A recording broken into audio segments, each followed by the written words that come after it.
Hello, everyone. This is Tom Fox, and I'd like to welcome you to the Daily Compliance News. The Daily Compliance News is an offering of the Compliance Podcast Network. May 14, 2019, the things go from bad to terrible. First up, though, for Bombardier, the Canadian airplane manufacturer, is facing possible ban from World Bank projects after it received a show cause letter on a deal plagued by allegations of corruption.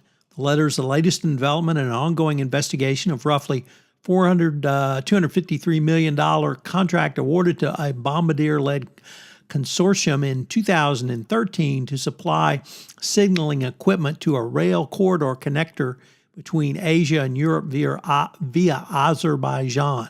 Bombardier said it disagrees with the allegations, including the accusation that the company engaged in obstructive behavior.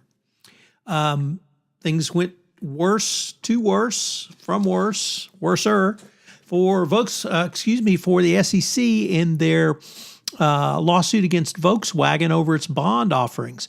A federal judge sharply questioned why securities regulators took so long to sue Volkswagen literally years after other government agencies resolved litigation over the automaker's diesel cheating scandal or emissions testing scandal. This was a well-known scandal back in 2015. There was a settlement with the Department of Justice. There have been settlements with other regulators. There have been criminal actions. And yet the SEC filed a lawsuit in March of this year against Volkswagen. At Friday's hearing, the judge told the SEC to disclose within 60 days when it discovered each of the allegations. It's certainly a blow for the SEC. In the What Are Friends For category, a longtime friend of the General Counsel of Cintas Corp. Agreed to pay more than $250,000 to settle allegations that he peeked at confidential merger documents while staying at the home of the General Counsel and used what he learned to perpetrate an insider trading scheme. So what happens when your friends go bad?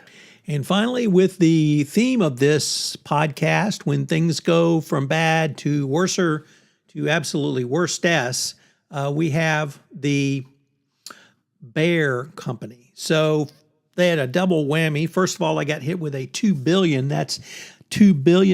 judgment for their ongoing litigation with their weed killer case.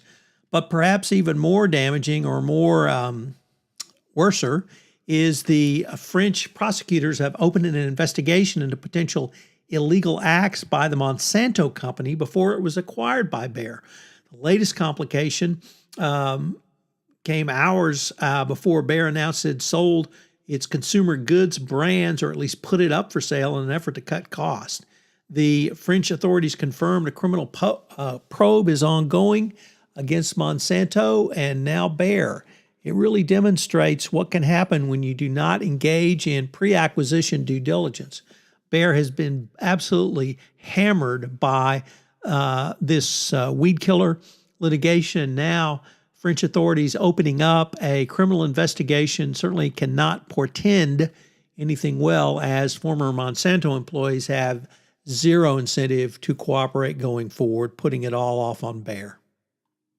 If you are interested in the new Department of Justice Evaluation of Corporate Compliance 2019 guidance, check out the most recent episode of Everything Compliance, where the entire gang breaks down a component of it.